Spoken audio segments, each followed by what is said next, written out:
الحمد لله رب العالمين، والصلاة والسلام على أشرف المرسلين نبينا وحبيبنا محمد صلى الله عليه وسلم وعلى آله وأصحابه ومن تبع مسلكه إلى يوم الدين. أما بعد، أقول فún Ọlọ́run Ọba subhanahu wa ta'ala, àtọ̀ ìkẹ́ àti ìgẹ̀ fún ànábì wa Muhammad sallallahu alayhi wa sallam. Ìkẹ́ àti ọlá Ọlọ́run tí a tọ́ kó mọ́ lórí ànábì nìkan, kó mọ́ bá àwọn ará ilé rẹ̀ àti àwọn sàhábà rẹ̀ àti gbogbo àwọn tó máa ń tọ ojú ọ̀nà Ànábì Muhammad sallallahu alayhi wa sallam títí dọjọ́ ẹ̀san. Eléyìí ni ìtẹ̀síwájú níbi àlàyé tí a ti agùnlé tí a ń ṣàlàyé fúnra wa, tí a ti bá àlàyé náà dé ojú ìwé 15 tí a sì máa tẹ̀síwájú. Gẹ́gẹ́ bá yẹ sọ fúnra wa pé àlàyé tá ń ṣe nípa tírà yìí, àlàyé tí ò ní máa gùn pẹ́ńtọ́pẹ́ńtọ́ ni, kó lè bá jẹ́ àǹfààní fún gbogbo àwa mùsùlùmí, pàápàá jùlọ àwa mùsùlùmí tá a jẹ́ Yorùbá, tó yẹ sí pé èyí tó jẹ́ pàtàkì fún wa tó yẹ ká mọ̀ níbi ọ̀rọ̀ àdìọ́kàn wa, á lè bá a mọ̀, tí ò ní gùn lágùnjù, tí ó sì ní kú ní ìkú tí ò ní dà. Afáǹbálá yìí náà lọ níbi ojú ewé ẹlẹ́kẹ̀ 15 tó sọ pé ṣurutu la ilaha illallah. Wọ́n ní májẹ̀mú tó ń bẹ fún la ilaha illallah. La ilaha illallah tèmi àti ẹ̀ ń sọ, kí làwọn májẹ̀mú tó wà fún, tó yẹ ká sì mọ̀, tó yẹ sí pé òun ni yóò jẹ́ kí la ilaha illallah lè ṣàǹfààní fún wa. Àfáàní la ilaha illallah, gbólóhùn la ilaha illallah tẹ̀rí la tanfa'u qailaha illa idha haqqaqa shurutaha wa hiya thamaniya. Àfáàní pé la ilaha illallah tẹ̀rí kò lè ṣàǹfààní fẹ́ni tí ń sọ illa idha haqqaqa shurutaha, àfi tẹ́ni tí ń sọ tó bá mú àwọn májẹ̀mú tó wà fún wa. Àwọn májẹ̀mú yìí wá rèé, mẹ́jọ ni wọ́n. Alákọ̀ọ́kọ́ òun náà ni al-ilmu, òun náà ni pé kí a nímọ̀ nípa nǹkan tá à ń sọ yìí, kí mọ̀ yìí wá jẹ́ sí pé al-munafi lil-jahl, tó yẹ sí pé ìmọ̀ tá a nípa rẹ̀ yìí yóò máa ṣe kí nìyẹn, yóò máa kọ àìmọ̀kan fún wa nípa rẹ̀. Ẹlẹ́ẹ̀kejì al-yaqin, ká ní àmọ̀dájú lórí nǹkan tá à ń sọ yìí, lórí nǹkan tá a dì sọ́kàn nípa la ilaha illallah. Al-munafi lish-shak, tó yẹ sí pé àmọ̀dájú wa yìí yóò kọ́ dí ìmọ̀ níyèméjì. Ẹlẹ́ẹ̀kẹta nínú májẹ̀mú la ilaha illallah, òun náà ni al-ikhlas, kó yẹ sí pé a mú nǹkan tá à ń sọ yìí ká mú dé ògóńgó, tó yẹ sí pé a ní lọ́kàn pé ẹni tá a ní ìgbàgbọ́ yìí sí tá à ń ṣe gbogbo ẹ̀ fún, òun náà Allah subhanahu wa ta'ala. Ìwà ní ikhlas yìí al-munafi lish-shirk, tó yẹ sí pé yóò máa kọ̀ fún wa láti máa ṣe ẹbọ níbi la ilaha illallah tààlà ní àdìọ́kàn sí yìí. Ẹlẹ́ẹ̀kẹrin as-sidq, ká jẹ́ sí pé nǹkan tá a ní àgbọ́ sí yìí kó jẹ́ sí pé òdodo tó rìn lọ́kàn wa ni. Al-munafi lil-kadhib, tó yẹ sí pé kíní yìí yóò máa tako ìpè nǹkan nírọ́. Ẹlẹ́ẹ̀karùn al-mahabba, ká nífẹ̀ẹ́ nǹkan tí a tààlà dì sọ́kàn nípa kíní yìí, kífẹ́ yìí sì rìn lè lọ́kàn wa, tó jẹ́ sí pé ìfẹ́ yìí al-munafiyatu lil-bughd, tó yẹ sí pé yóò máa kọ nípa kíní yẹn, nípa ìkórìíra, tó yẹ sí pé òun náà ní ìdàkejì ìnífẹ̀ẹ́. Ẹlẹ́ẹ̀kẹfà òun náà ni al-inqiyad, kí a jupájusẹ̀, kí a rí wípé a jupájusẹ̀ fún nǹkan tá à ń sọ yìí, tó yẹ sí pé òun náà ni yóò máa darí wa. Al-munafi lit-tark, tó yẹ sí pé yóò kọ̀ fún wa ìmọ̀ ṣe kí ni ìmọ̀ fún wa jupájusẹ̀ fún Ọlọ́run subhanahu wa ta'ala mọ́. Ẹlẹ́ẹ̀keje al-qabul, kí a gbà pé nǹkan tí a dì sọ́kàn yìí, a gbà wọlé lẹ́mìí wa, ó rí ibi jòkó sí. Al-munafi lil-radd, tó yẹ sí pé yóò máa kọ pé kí nìyẹn, yóò máa kọ kí ẹ máa gba nǹkan tẹ̀mítẹ̀mí. Ẹlẹ́ẹ̀kẹjọ òun náà al-kufr, kí a ṣe kí nìyẹn, kí a gún ikò bima yu'badu min dunillah, kí a gún ikò ní gbogbo nǹkan tó bá ń sìn lẹ́yìn Ọlọ́run Ọba subhanahu wa ta'ala. Eléyìí ni àkójọpọ̀ àwọn májẹ̀mú yìí, kó di pa àwọn abọ́ síbi àlàyé rẹ̀. Àfáà akọrin kan sì kó papọ̀ níbi olórin tó sọ pé ilmun yaqinun wa ikhlasun wa sidquka mahabbatin wa inqiyadi wal qabuli laha wadfa minha al-kufranu minka bima siwa al-ilahi min al-awthani qad ulliha. Naam, kí wá ní ìtumọ̀ eléyìí tí a kọ́kọ́ sọ tá a pè ní al-ilmu ní pé ká ní ìmọ̀ nípa nǹkan tá à ń sọ yìí wọ́n ní ìtumọ̀ rẹ̀ náà ní kí al-ilmu bi anna la ilaha illallah ká ní ìmọ̀ nípa ìtumọ̀ la ilaha illallah tó yẹ sí pé ó kó nafiyan tó yẹ sí pé láyà ó kó kéèyàn nafiyu kéèyàn ṣe nafiyu nǹkan kéèyàn kọ̀ nǹkan wa isbatan tó dẹ̀ tún kó kí nìyẹn ó dẹ̀ tún kó ìfì nǹkan ilẹ̀ sínú a ti ṣàlàyé eléyìí fún wa níbi àwọn ìdánilẹ́kọ̀ọ́ tó síwájú tó yẹ sí pé Ọlọ́hun subhanahu wa ta'ala tó sọ báyìí pé fa'lam ó ní lọ́mọ annahu la ilaha illallah pé nìkan kan ò tọ́ sí jọ́sìn illallah àyàfọ́ Ọlọ́hun subhanahu wa ta'ala tó ní wọ́n ti pé ẹnìkan kan ò tọ́ sí jọ́sìn lódodo àti ṣe kí nìyẹn àti kọ̀ nǹkan nìyẹn àti ṣe náà fíhùn nǹkan nìyẹn illallah táwa fi ìjọsìn yẹn ilẹ̀ fún tani o fọ́lọ́hun subhanahu wa ta'ala. ẹlẹ́ẹ̀kejì ìtumọ̀ al-yaqin tí a ń sọ yìí tó yẹ sí pé yóò mọ̀ ọkọ̀ fún wa pé kí nìyẹn o tí yóò mọ̀ ọkọ̀ fún wa pé láláì ní èméjì tó yẹ sí pé òun náà ni pé tó yẹ pé ẹni tó ń sọ yìí ala yaqin tam tó yẹ sí pé ẹni tó bá ń sọ la ilaha illallah kó yẹ sí pé ó ní kí nìyẹn o ó ní ìgbàgbọ́ sí kí nìyẹn o tó ríbi jòkó sí tó pé tí ò níyè méjì nínú bí anna Allaha huwa al-ma'budul haqq kó lọ mọ̀ wípé ẹnìkan kan o kò jẹ́ kò ẹni ọlọ́yin tá a máa ń ṣèjọsìn fún òun náà Ọlọ́hun subhanahu wa ta'ala. ẹ̀rí eléyìí òun náà Ọlọ́hun subhanahu wa ta'ala tó sọ nípa innamal mu'minuna alladhina amanu billahi wa rasulihi Ọlọ́hun sọ pé àwọn mùmìnì òun làwọn tó yẹ sí pé tí wọ́n nígbàgbọ́ billahi sọ́lọ́hun wa rasulihi àti kí nìyẹn àti sí òjíṣẹ́ Muhammad sallallahu alayhi wa sallam.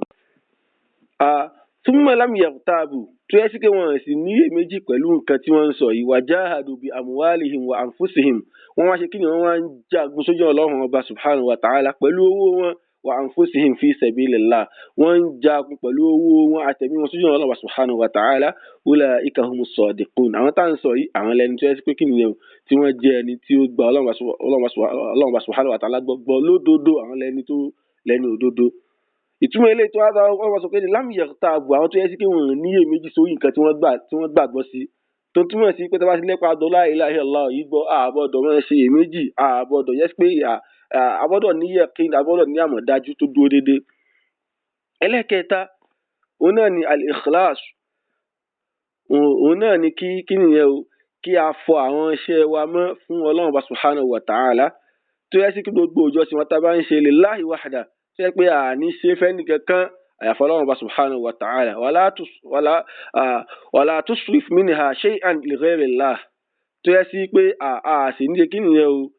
àní mú kankan kú fún ẹnì kankan àyàfọ́ Ọlọ́hun subhanahu wa ta'ala tó yẹ sí pé àní gbéjọsìn yìí àní lọ bí fẹ́ nìkan àyàfọ́ Ọlọ́hun subhanahu wa ta'ala. ẹ̀rí eléyìí òun náà lọ́wọ́ sọ pé ọmọ umiru illa liya'budullah Ọlọ́run sọ pé kí ni Ọlọ́run bá ní ká pa wọ́n láṣẹ kankan illa liya'budullah àfikún lè bá àmọ́ jọ́sìn fún Ọlọ́run Ọba subhanahu wa ta'ala mukhlisina lahuddin tí wọ́n bá ṣe ń ṣe ìjọsìn yẹn fún Ọlọ́run Ọba mukhlisin kan jẹ́ sí pé wọ́n ní máa ṣe ìjọsìn torí ẹnì kankan wọn ní ṣe bẹ́ẹ̀ nìkan fún Ọlọ́run subhanahu wa ta'ala. eléyìí ó yẹ kí ó wà lẹ́mìí wa. ẹlẹ́ẹ̀kẹrin nínú àwọn májẹ̀mú la ilaha illallah tambara wa sọ òun náà ni as-sidq òun náà ni pé kí nìyẹn o kí ká gbà lódodo pé nǹkan tá à ń sọ yìí òdodo ni al-munafi lil-kadhib tí ó sì ní pé a tún ní àwòyíròyìn irọ́ nínú ẹ̀mí wa. ìtumọ̀ eléyìí òun náà ni pé kí nìyẹn o kí a sọ kẹ́límà an taqula kalimat tawhid ká sọ kẹ́límà tawhid wa anta sadiqun fi dhalik yutabiqu qalbaka lisanak tó yẹ sí pé àwọn bá ṣe ń sọ lẹ́mìí wa tí ẹ̀mí wa bá ṣe ń sọ pé agba kí n lódodo kó yẹ sí pé ẹ̀mí wa àti àwọn wa méjèèjì ó mọ jẹ́ sí pé òun la fi ń pè lódodo tó yẹ sí pé ipa máa gbà lódodo nílé ọkàn tá a máa ṣiṣẹ́ tá a máa yàtọ̀ sí ìtumọ̀ yìí kò wáyé tí ká máa fi ẹnu wa sọ tó yẹ sí pé ọkàn wa rà rè nǹkan mi ló wà nínú ẹ̀mí wa á jẹ́ kí méjèèjì pé kí nìyẹn o kó máa bá ara wọn lọ. èyí wọ́n lọ́wọ́ subhanahu wa ta'ala ẹ̀rí ilé Ọlọ́hun subhanahu wa ta'ala sọ pé kí nìyẹn nínú suratu al-ankabut Ọlọ́hun ká ní alif lam mim ahasiba an-nasu an yutraku an yaqulu amanna wa hum la yuftanun Ọlọ́hun bá ní pé ṣé àwọn ọmọ ènìyàn lérò ni tó yẹ kí wọ́n sọ pé àwọn ti nígbàgbọ́ sọ́lọ́hun subhanahu wa ta'ala kọ́lọ́run wá fi wọ́n lẹ̀ wá hum la yuftanun tán wá ní fìtínà wọn tán ní bẹ̀ wọ́n wò. ọlọ́run wá ní kí walaqad fatanna alladhina min qablihim ọlọ́run wá ní kí àwọn ọlọ́run bá á ti dá àwọn tó síwájú wọn wò àti fìtínà wọn fala ya'lamanna Allahu alladhina sadaqu wala ya'lamanna al-kadhibin. ọlọ́run wá ní kí àwa ṣe léyìí fún wọn kálí bá a fi mọ ẹni tí ó yẹ kí nìyẹn o tí ó nígbàgbọ́ lódodo sọ́lọ́run subhanahu wa ta'ala àbẹ́ni tó yẹ kí nìyẹn o tí ó jẹ́ òpó nínú ìyàwó tó sọ pé òun ní sí ọlọ́run subhanahu wa ta'ala. ẹlẹ́ẹ̀karùn-ún níbi májẹ̀mú la ilaha illallah tá ń bára wa sọ òun náà ni almahabba òun náà ni nígbàgbọ́ òun náà ni nífẹ̀ẹ́ sí gbólóhùn tí a ń sọ yìí pẹ̀lú àtàwọn nǹkan tó kó sínú almunafiyatu lil bughd tó yẹ sí pé ìnífẹ̀ẹ́ wa ta'ala nífẹ̀ẹ́ yìí yóò mọ ọkọ̀ fún wa kí a mọ tún ní ìkórìíra sí nǹkan tí aláàgbọ́ sí i. ìtumọ̀ eléyìí òun náà ni an taqula hadhihi al-kalima òun náà ni kí o sọ kẹ́límà yìí kó sọ gbólóhùn yìí wa anta tuhibbu Allaha wa rasulahu kó yẹ sí pé àbó ṣe ń sọ gbólóhùn yìí o nífẹ̀ẹ́ ọlọ́run ọba subhanahu wa ta'ala o sì nífẹ̀ẹ́ ànábì rẹ̀ tó ń ṣàlẹ́ Muhammad sallallahu alayhi wa sallam. wa anta tuhibbu hadhihi al-kalima tó yẹ sí kékeré gbólóhùn tó tún wá ń sọ yìí o tún nífẹ̀ẹ́ sí náà wa ma tadullu alayhi àti àwọn nǹkan kí nìyẹn àtàwọn nǹkan tí ó ń tọ́ka lé lórí. ẹ̀rí eléyìí ọlọ́run subhanahu wa ta'ala sọ pé wa minan nas ọlọ́run á ní pé Suratul Baqara ó wà nínú àwọn ẹ̀dẹ́ ènìyàn man yattakhidh min dunillahi andadan tó yẹ kí wọ́n ó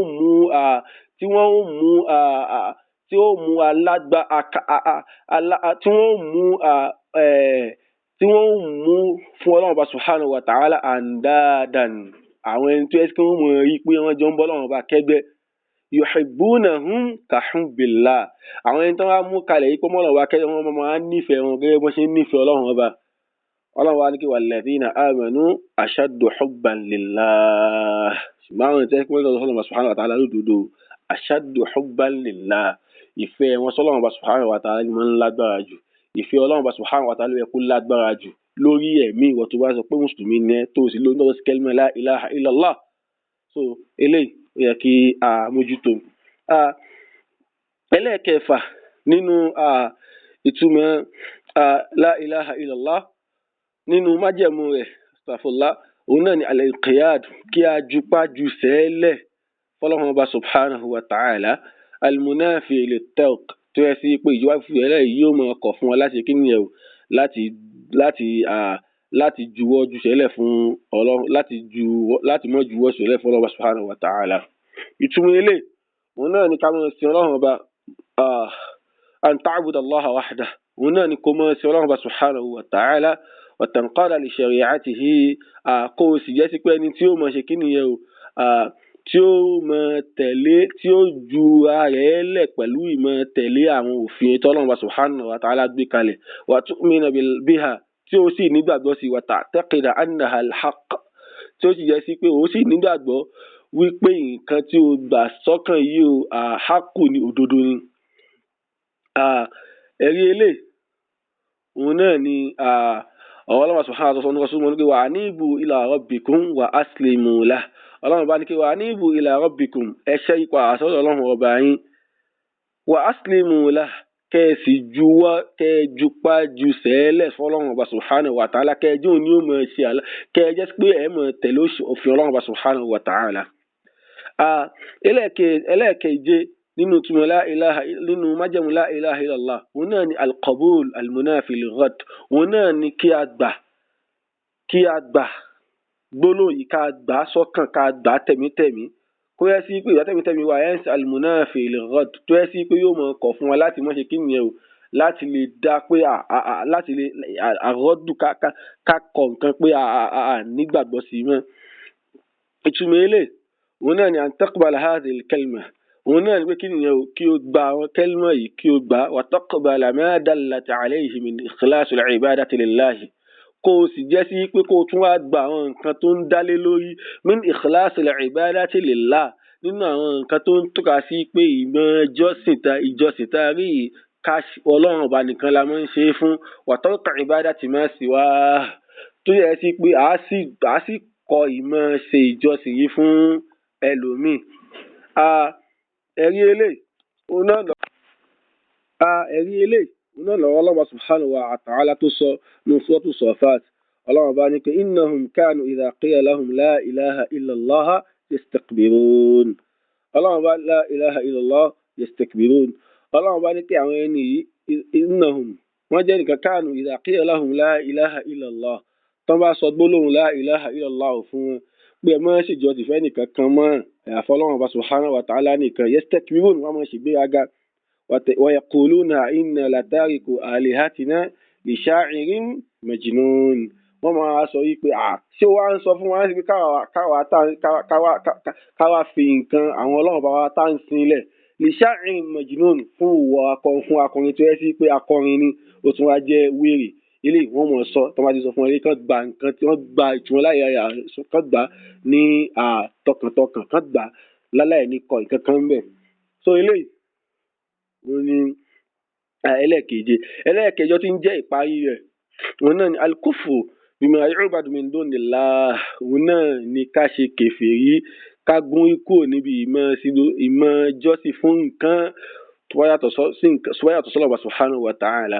ìtumọ̀ ilé òun náà ni pé kí nìyẹn an tatabarra'a min ibadati ghayrillah òun náà ni kéèyàn bọ́sẹ̀ kú níbi ìmọ̀ jọ́sìn fún nǹkan tó yàtọ̀ sọ́lọ́run subhanahu wa ta'ala wa ta'taqida annaha batila kò sì nígbàgbọ́ kó lájú ọkàn páwọn nǹkan yìí batila ni ìbàjẹ́ ni nǹkan tí ò dáa ni. ẹ̀rí eléyìí òun náà lọ́wọ́ Allah subhanahu wa ta'ala tó sọ pé wa man yakfur bit-taghut wa yu'min billah òun náà ni ọ sọ pé kí ni ọjọ́ pé wa man yakfur bit-taghut ẹni tó bá gún ikú níbi ìmọ̀ jọ́sìn fáwọn taghut wa yu'min billah kó sì nígbàgbọ́ sọ́lọ́run subhanahu wa ta'ala tó ní ìgbàgbọ́ sọ́lọ́run subhanahu wa ta'ala faqad istamsaka bil-urwatil wuthqa ìwé ẹni báyìí òun ló ti ṣe kí ni ó ti bá nǹkan tó yẹ sí pé òun ló fi ń lágbára jù níbi ìgbàgbọ́ ó ti gbá a mú eléyìí òun ni ìtumọ̀lá òun ni májẹ̀mú la ilaha illallah tó yẹ kémi àti kí a mọ̀ abẹ́lẹ́wọ̀n subhanahu wa ta'ala kó jẹ́ kí ímánì tí a ní kí ó rìnlẹ̀ lẹ́mìí wa kó sì ṣe àgbọ́yé ìmánì kó ṣe fún wa هذا والله أعلم وصلى الله وسلم على نبينا محمد وعلى آله وصحبه أجمعين سبحانك اللهم وبحمدك أشهد أن لا إله إلا أنت أستغفرك وأتوب إليك